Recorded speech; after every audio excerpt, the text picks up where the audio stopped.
शेषफल प्रमेय यानी कि रिमाइंडर थ्योरम। हम जानते हैं कि जब किसी भाज्य को किसी भाजक से विभाजित किया जाता है तो भागफल और शेषफल प्राप्त होते हैं, अर्थात भाज्य बराबर भाजक गुणित भागफल प्लस शेषफल। व्यापक रूप में यदि px और gx ऐसे दो बहुपद हों कि px की घात बड़ी व बराबर हो gx की घात से और gx का जो मान है वो 0 के बराबर ना हो, तो हम ऐसे बहुपद qx और rx प्राप्त कर सकते हैं जिससे कि px बराबर gx गुणा qx प्लस rx, जहां rx बराबर 0 या rx की जो घात है वो gx की घात से छोटी है।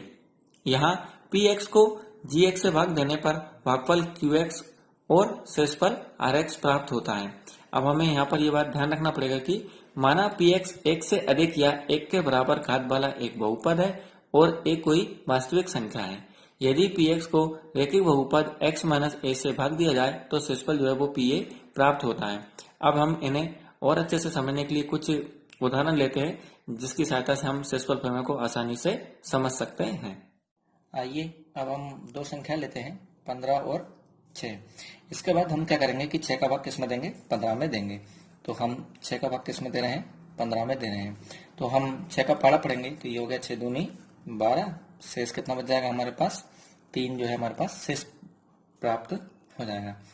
तो इसमें हम देखते हैं कि हमें भागफल हमें कितना प्राप्त हुआ है इसके अंदर 2, तो ये हमारा भागफल कितना हो गया 2, तथा जो शेषफल है वो कितना प्राप्त हो गया ये 3। तो शेषफल कितना प्राप्त हो गया ये हमें 3। और भाज्य और भाजक जो है वो हमें कितने कितने प्राप्त हुए कि भाज्य कितना है हमारा 15 और भाजक कितना है हमारे पास 6 में प्राप्त हुए हैं।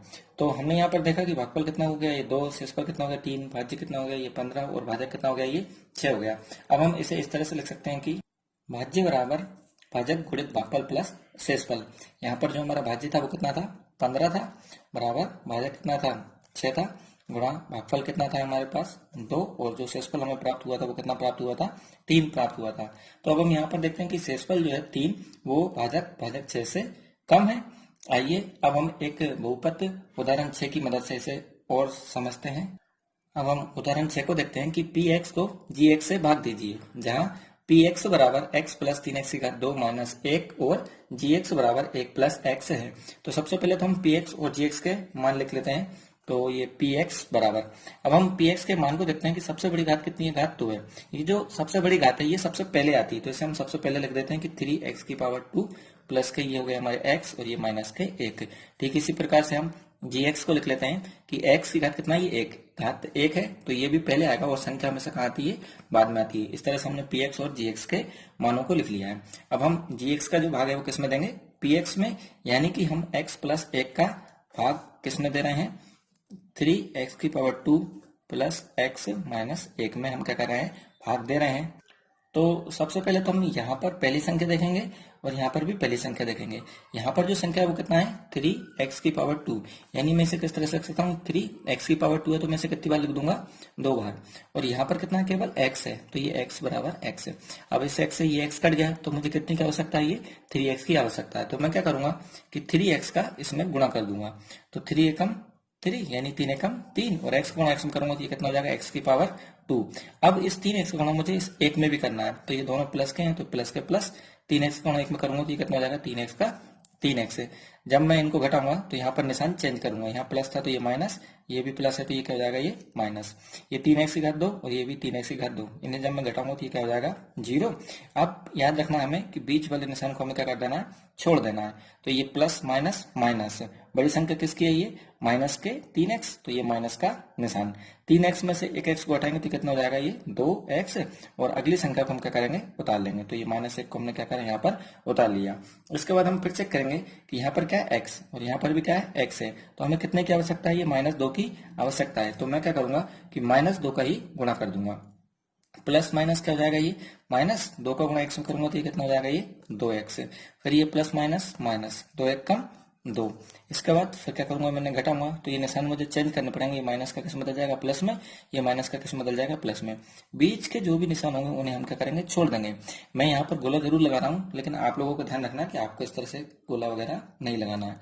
तो ये प्लस माइनस माइनस 2x में से ये 2x घटाएंगे तो क्या हो जाएगा, ये 0। अब प्लस माइनस माइनस बड़ी संख्या किसकी है, प्लस की है, तो 2 में से 1 को घटाऊंगा तो क्या हो जाएगा, ये 1, और यही 1 मेरा क्या कहलाएगा, शेषफल कहलाएगा।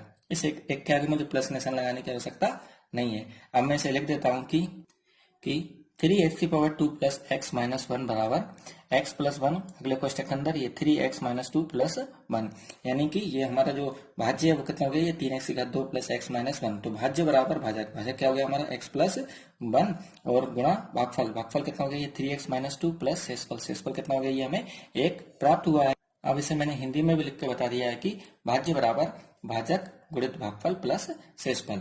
अब इस भाज्य को इस तरह से भी लिख देता हूं मैं कि px बराबर, ये क्या हो गया, ये gx गुणा, ये किस में बदल जाएगा, ये qx में, और प्लस क्या हो जाएगा, ये rx।